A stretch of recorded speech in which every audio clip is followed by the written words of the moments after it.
Hi everyone, welcome to Off the Podium. This is episode 78 with Harlan Glotzer in his apartment in Seattle. Welcome to Off the Podium. Thanks for having me. So let's just start with the big question, the toughest question of all. What is it that you do? Well, I do a great many things. Primarily, I'm focusing on building keyboard instruments, simple, quote unquote, simple keyboard instruments. So simple action pianos, clavichords primarily.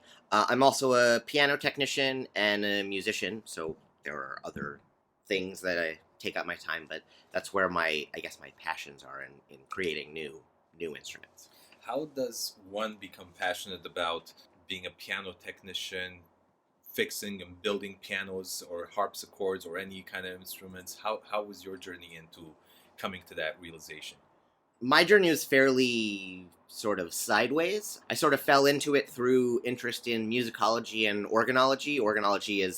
If musicology is the study of the music and who wrote them and their performance and that sort of thing, organology is the study of the things they were performed on and who built them and when and the development of that thing. So it's a sort of slightly divergent historical academic sort of study in music that's concentrated on the physical artifacts and not the sound, the music. So through just interest in that, I've always been interested in why people play the instruments that they play and why the suite of instruments that people play are somewhat limited just by a lot of times happenstance of location and availability of things.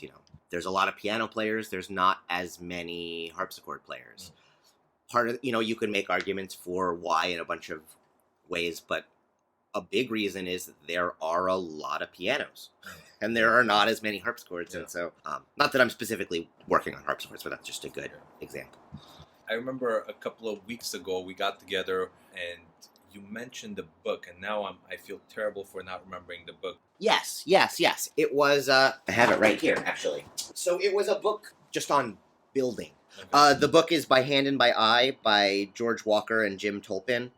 Jim Tolpin's local to the Pacific Northwest. He's up in Port Townsend, and I think George Walker is in the Midwest. I'm not sure. But it's the book is largely about approaching woodworking and craftsmanship from a quote-unquote artisan age sort of mindset as opposed to a modern industrial age mindset. What that boils down to is moving away from tape measures and I mean, there's a lot of things, but one of the main things that spoke to me a lot is moving away from tape measures and sort of a metricated scale. I don't think metricated is a word, but a metric scale or even English measurements. This is 1.5 inches, this is 2 inches, versus this piece is proportional to this other piece by whatever the whole number ratio is of their proportions. So it doesn't really matter that it's 47.2 millimeters. It matters that it's half or 3/4 of this broader piece. And it's, in just thinking about instrument design, a lot of that stuff plays into it.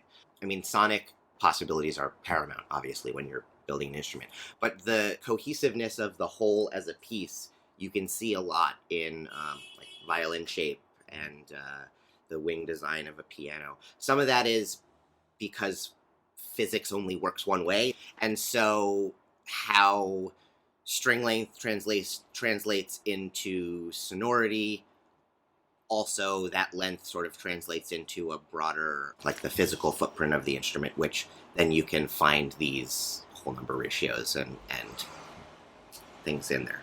But for example, going back to the violin example, there's been experiments with different violin shapes and but it doesn't look the same, and people respond to that a lot. And also too, if you think of a violin and you make the upper bouts a little bit bigger, you're gonna bump on it as a person. You're gonna like, that doesn't look quite right. Or if you look at like keyboards and the sharps are too high or too low from what you're used to, it's not gonna look right. There's gonna be some sort of uncanny valley aspect to it. And a lot of that is the relationship to all the other parts. And so moving away from an objective sort of scale, or a sort of a scale that's outside of the thing, if I switch to proportional thinking everything now relates to the thing that I'm building. It's almost like it's an entity outside of space, and if it all relates to itself and is harmonious, it will look complete when it's brought into reality. So just thinking on that scale opened a lot of clicked a lot of things to place in my mind, and like, oh, that it just makes more sense, and it brings it to such a more human scale when you're working on pianos and stuff and you're looking at technical specs and stuff. It's all in inches or millimeters depending on where, if the piano's built in America or Europe or Asia, they use different scales, but it's all like everything's a number, and the relationship between all those numbers is somewhat obfuscated because they're relating to a system that's outside of the piano. So if the blow distance is this much and the let off is that much and the key dip is this much, it feels almost like you just have to memorize that by rote, and there's no, not that there's no way, but the way to understanding how those things interact with each other inside the system, to me, it's just more complicated. It's more like, okay, I have to remember all these numbers, and then I have to remember how they relate, as opposed to, well, this piece does that, it needs to be half as much as that piece. Yeah. I don't know the exact proportions for regulation in that terminology, but... Well, this brings up another thing, which is sort of unrelated, but it is related. Sure. How has technology and mass production affected this specific field that you're a part of? I think there are benefits to both, right? To having things quicker and cheaper. I think the biggest difference, it's the distinction between manufacturing and building or constructing, for lack of a better word. But it's and this is just in the realm of Luthier.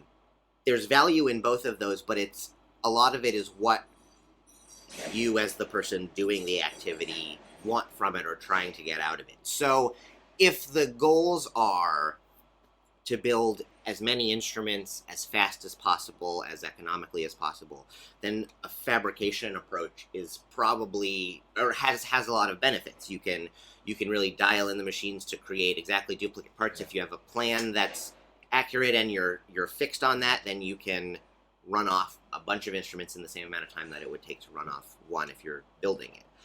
But on the flip side, if you're building it, then you have the opportunity to, or more opportunity, there obviously are opportunities, there's going to have to intervene at some point in the fabrication. But if you're constructing something, if you're building something, you have more chances. Every step along the way is the chance to adjust, to tweak, to sort of move it closer to the reality of the piece as opposed to the ideal that you think the piece is. Because you can build an instrument to the plans. You have a plan with all the specs and you're building the instrument to that plan. And obviously your skills as a luthier and as a craftsman is going to be how close you get to those specs. But even so, you're not going to be exact. You're tolerant, you're not a machine, so your tolerances are like you gain the skills to make those tolerances as close as possible, but you're still going to adjust in the next step. The wood's going to do something and you're going to respond. So it's less, I guess it's sort of like the difference between playing on a bandstand or playing with like a band in the box, Jamie Abersol sort of thing. You can do that and you are in effect playing with the band, but the band isn't listening to you, versus when you're playing with the CD. When you're on the bandstand, you're going to do things and the band is going to respond to you. And then you're going to respond to that. So if I'm fabricating something, yeah, I can take these pieces and I can run them through a machine and they're going to come out on the other side looking like whatever. But it's a black box system. I don't know what happened in that intervening. Yeah. I mean, I do because I set up the machine and whatever. But I'm not involved in the process in that step in a way that, for me, being involved in that process is important. And I think that's where a lot of the education comes to be able to do the fabricating. I mean, now we're getting into the philosophical sort of territory, but I feel that since we're at a point where fabrication technologies and that sort of automated system is cheap and plentiful, 3D printers, that sort of, machinery, sending away for castings, and you can design it and you can get it fabricated. It feels to me that distances the person doing the designing from the understanding of what is actually being done.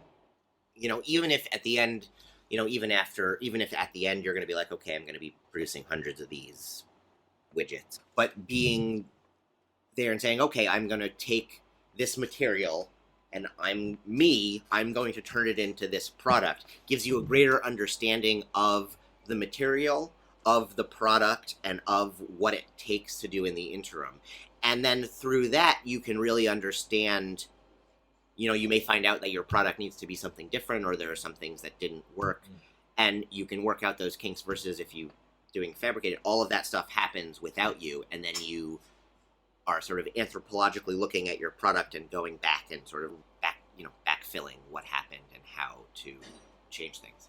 So, I mean, I think that's in the realm of an opinion sort of thing, but that's sort of how I conceive of it, how I think about it. Your workspace here is absolutely fascinating. I wish this was a video podcast. Maybe I'll take some pictures and post it. For sure, take some pictures, yeah. What is the project that you're currently working on? So right now I'm working on a clavichord after the 1762 Stein clavichord, and that is an interesting instrument. There are two surviving Stein clavichords. This one, the 1762, and one from a couple years, or a little bit later, 1780-something, 1790-something. And this one, the 1762, is notable because it was owned by Mozart when he was a child and traveling around. So it's Mozart's Reichsklavier, and that's been documented, and he's written a number of letters about it and replacing it.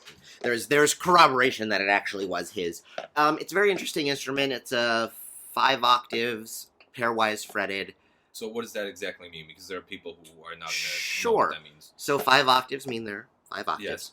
Yes. 5 octaves and a half. It's C to F. C2 to F. So it's C2 to F6, and pairwise fretted, or bonded, or bundled, or however you want to put it, is... So fretting is a peculiarity that is specific to clavichords, and it comes from... Your cat loves me. Oh yeah, she's a sweetie. She's like, hey, pay attention to me.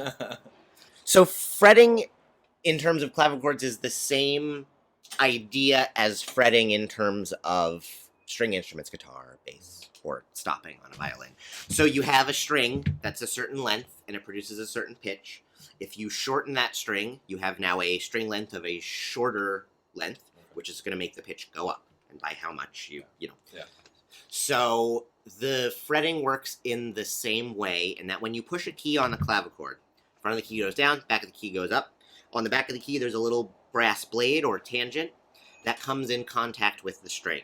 Now that coming in contact with the string does two things. It sets the string in motion, so it causes the vibrations where we get the sound from, and it outlines the point of termination, essentially the nut or your finger on a string instrument. So the key comes up and it stops the string. So we now have the bridge and the key creating the string length. Well, you can see that since we have that now, if we put another key next to that key, and it comes up and it touches the string, now we have a shorter string segment. So we can get multiple notes on a single string or a pair of strings, just like a string instrument. So how that shakes out, there were a bunch of different ways that they experimented with that phenomenon, starting usually with heavily fretted, so 3 or 4 notes per key. And you can start to see that you can start to sort of intuitively see after you do that with 3 or 4 keys, 3 keys, you've got C, C sharp, and D all on the same string. So that means you can't play C and D simultaneously because they're on the same string, just like you can't play 2 notes on the same string on a string instrument. Yeah. So when you get 3 and 4, you've got, usually happens in the upper octaves where they start cramming things together. But if you have 4 notes on a single string, C, C sharp, D, and D sharp. Yeah. So you don't have a C minor triad. You can't play C and E flat or D sharp because they're all on the same string. You're just going to get the E flat. So what happened is they limited, and you get a trade-off with fretting because more notes on any individual strings means less strings in the instrument, less tuning. So there's a balance there. One that about the balance that was struck for a long time and sort of was musically functional and sort of struck that balance was pairwise fretting, which basically means you put the sharps or the flats on their natural together, because in 18th century you weren't playing these big clusters. Yeah. So you have different ways of setting up your pairwise fretting. It's you have the note and their corresponding accidental on the same note. This is in the meat of the middle of the keyboard. Usually in the bass, you put everything on their own notes to have longer, or not have to deal with hyper cranked key levers and everything. And then in the upper range, you tend to put more, you can put more notes on any one string, not for space reasons, but for music reasons. You're not playing big chords up in the C6 range. It's you got melody stuff, and if you're doing melody stuff, notes are detached. Doesn't matter what string they're on. So in the pairwise fretting section, you put the accidental with its corresponding natural note. So C and C sharp share a pair of strings. D is on its own because you have an E flat and E on its own string. And also another benefit, peculiarity, whatever you want to call it, when you're doing fretting is that you lose some enharmonic equivalence, and you can tune in a much sweeter way because you don't have a D sharp. It's an E flat because it's paired to the E. You can't play E and E flat together, but you can play D and E flat together, and that's musical rules-wise acceptable. That's true. And so that means you can tune that E flat a little bit sweeter to an E flat, a little bit further, closer to an E flat than to a D sharp. You can bring it up and you can make that sonority a little more pure and less, equal temperament divided. So, C and C sharp share, D is free, E flat and E, F and F sharp, G and G sharp, A is free, B flat and B. That's the typical pairwise fretting for like Central European instruments, German, Italian instruments, French, English. Not a lot of clavichords in France or England, but German, Central European sort of fretting. Spanish and Iberian and New World instruments, when they did pairwise fretting, they tended to, and it's obviously not always, there are examples of, but they tended to have the B's and the E's free. You have C, C sharp, D, D sharp, E, F, F sharp, G, G sharp, A sharp, B. And that's because if you think of the Iberian Peninsula is most famous musically for their guitar music, E is a very home key for guitars. When you're building the keyboards, when you're sweetening the temperament, if you're closer to it, just E and B were more of the unipoles for how the music was centered around because of the way that the guitar was tuned. And versus D and A were more the centers in a Central European keyboard music sort of sense. Why beyond that, I couldn't really say, but you can see examples of they pairwise fretted this way, and I think it makes sense looking at the instruments that they were playing with and around, and just what the musical climate was like. Yeah. Toy pianos. Yes. You also work on toy pianos. I do. There's not much to work on them, but yeah. You build toy pianos. I'm working on one right now. Yeah, I haven't. I have a couple that are sort of in process, but I don't have any examples to show for that at the moment. But one thing that I remember from our previous conversations is that you have a unique approach to toy piano.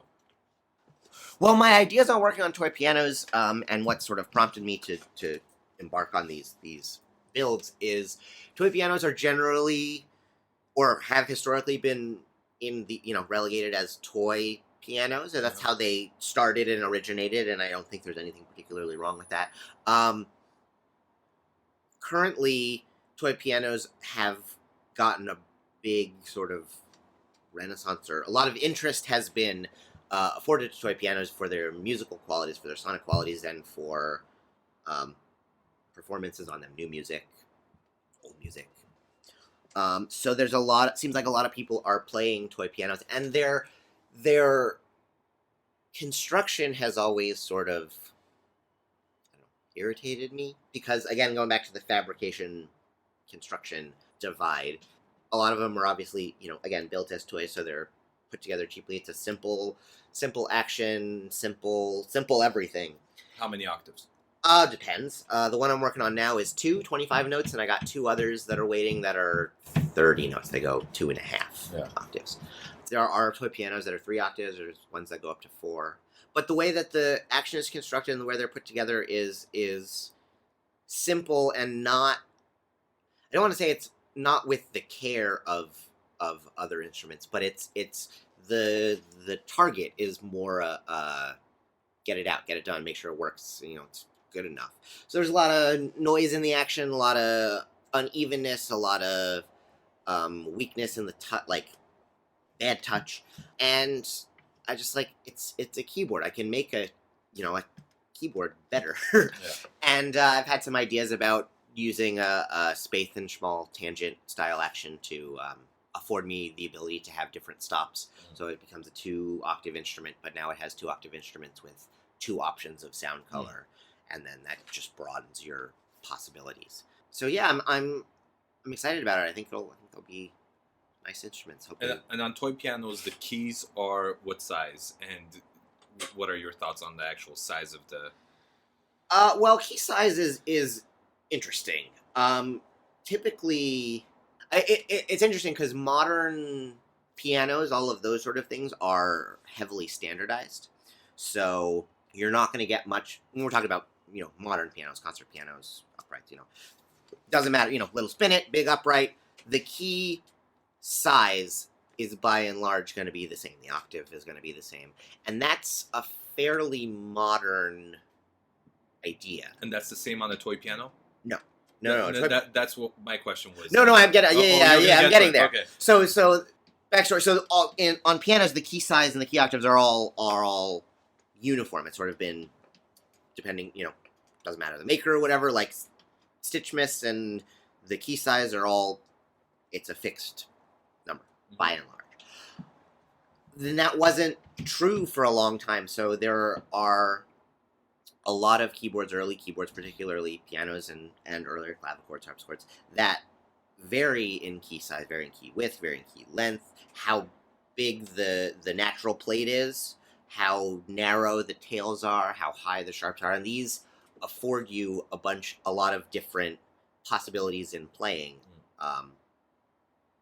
It's just a different technique. It's sort of like on a guitar, you've got a classical guitar with a flat fingerboard or a heavily radiused fingerboard. It's going to have different peculiarities that you can and can't do one versus the other. Going back to the toy piano, the keys are much smaller, shorter key levers. It's typically a much stubbier sort of situation.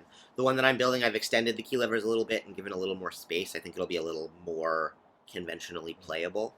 But I don't necessarily... I bristle at the... I know this wasn't your question, but I bristle at the idea of, like, this is the only size that a key can be. A key has these dimensions, a tail is this wide, a sharp has to be this tall, whatever. Like, there are benefits to having a variety of touch available. For example, the Chopin...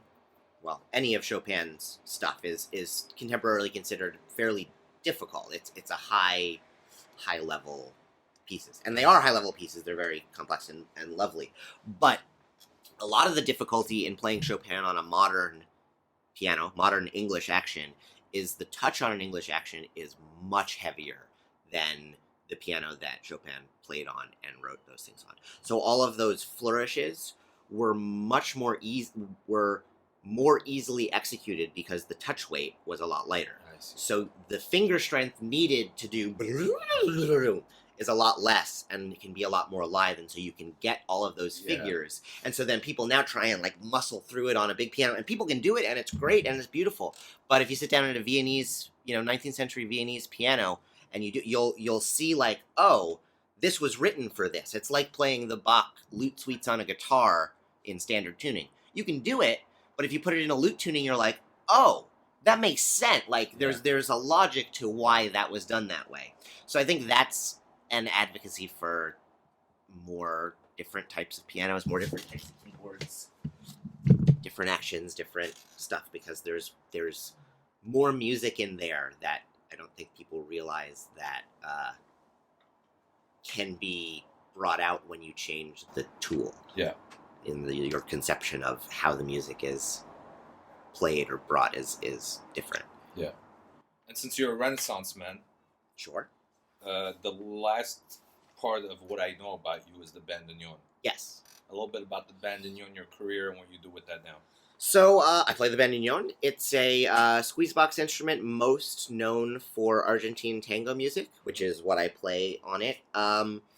It's originally I could bloviate, but yeah, it's a squeezebox instrument with a very unique sound. Doesn't sound like an accordion or a concertina or anything like that. It has a very distinct playing style, again, because of its construction. It's in the concertina branch of squeezeboxes rather than the accordion branch. And it's finicky, but it's makes a difference. A big difference is that concertinas, by and large, are low volume, high pressure instruments. The bandoneon has a more higher volume than like a Anglo concertina or an English concertina. And accordions are high volume, low pressure instruments. So what does that mean? How free reeds work is there's a reed in a frame, and wind passes through it, and the reed beats up and down as the wind passes through it. When it reaches zero, that's the air stops, and that's your period. So it's the exact same principle as a clarinet reed beating against a wall, except it's a single reed beating in both directions. So you have a full swing of a periodicity. But when it's closed, that's when you stop, and then when it swings, that's where you get the wave, and that's what creates the sound. So high volume, low pressure. If you think of a piano accordion, the bellows are large, tall, and the amount of force when you put an amount of force on it, the air that is forced over the reeds is a lot of air at a very low volume. So the pressure is created, or a very low PSI. Yeah. So the force that moves the reed is created by the volume of air, how much of it is behind there pushing, versus the force with which it's pushing. Conversely, concertinas, bandoneons included, are low volume, high pressure. So the amount of air that it's forcing over the reed is considerably less, but it's doing it at a much higher PSI. So you get a different timbre, you get a different character, and the reeds are shaped differently they're built differently as a result to make them express more. You can do things like, particularly as is notable in bandoneon playing and technique, you can choke the reeds, so you can do this pop, like this explosive attack. Percussive, maybe. Yeah, you can force the air over the reed quickly. It's like a hard marcato in a clarinet. You can really pop that air in there. But you can't do that on an accordion because you can't get the bellows moving fast enough to get enough. I mean, you can do it, but you're going to kill your shoulder. It's just not how the instrument's just not set up to do that. And the size also matters because accordions are much bigger than a bandoneon or a concertina. Yeah. The size, it's really the size of the bellows, the volume of air that you're pushing with the bellows. Yeah. Smaller bellows, smaller volume of air. And that's also a reason why when you hear accordions play tango music, there's something about, there are great accordion players in town play great tango. There's something about the sound of the instrument is just not the same from a bandoneon. It's just not the same. Yeah. And it's that ineffable quality that that's why I like building instruments. That's why I like playing these instruments.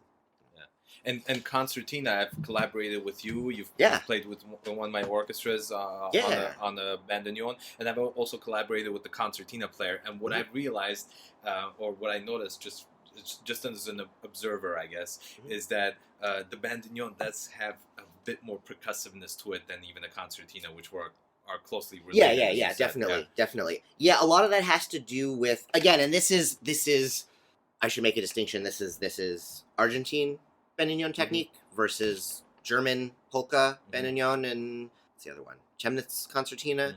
Different technique. That technique sounds much more like an accordion concertina. It's much smoother. But a big aspect of tango bandoneon technique is using the weight of the instrument to move the bellows, and it's a lot of drop. You drop the instrument and catch it a lot of times. So you put the bellows on your knee, and the instrument has some weight to it, and the actions are confined in either end. So the weight is distributed on the end. The bellows don't really weigh anything. It's cardstock and leather and glue. It's So you use the weight of the instrument to punctuate your attack. And you do that by you play the notes on the keyboard. You finger the notes counterintuitively than you're taught to on pretty much everything else, right? You push the button to start the note, largely. What with Tango Bandoneon, what you want to do is you want to release the buttons to start the note. Oh wow! Because like on any Squeezebox instrument, if the bellows aren't moving, you can push the buttons all day long. You're not going to get any sound. Yeah. The sound comes from the air passing over the reeds. So in a very very sort of slowed down sense, if you're going to play marcatos on the bandoneon, that yep. Yeah. So it's the way I think about it is you take the wave the waveform of your note, and this is true for all tango articulation. How you do it on your own individual instrument, I couldn't tell you, but the idea is the same. You have that shape of your note, and typically in a classical sense or in a jazz sense, you want a nice start. You want a nice start to the note, and then in classical you want it to do the nice little envelope. Jazz, maybe you cut the ends a little bit more, but in tango you want to flip that around. So if you've ever played with a recording system and you play a crash cymbal, put it into your recording system and turn it backwards. Yeah. You want that.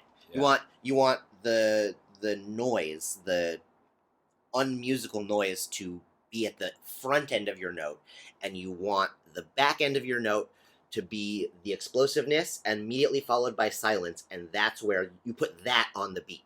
So you go yup, yup, yup, yup, as opposed to da, da, da, da. And so to bring that back to the bandoneon, really, really slow. You got your chord, you finger your chord, no sound. You bring your knee up, and you drop your heel, and you let the instrument fall. Don't drop it. You got it strapped to you, so you be there to catch it. Yeah. And then as your heel hits the ground, that's on the beat. And as your heel hits the ground, you release the keys. So the levers are in free fall, closing as the note is started. Yeah. So shya, shya, and you get that. And that's a lot of what gives tango its feel. It's this moving forward. Yeah. So if you're trying to play tango, think about your attack is upside down from what every other music has taught you. Try making that sound. It's harder than you think. Harlan, it's been a great time. Actually, this is in a long time. This is one of the longer podcasts I've done, so we might have to do episode 2 at some point. For sure, I'd love to. It's great, and maybe even do a video thing. But definitely, for now, let's leave it here and come back and do another one at some other time. That'd be great, man. Thanks for having me.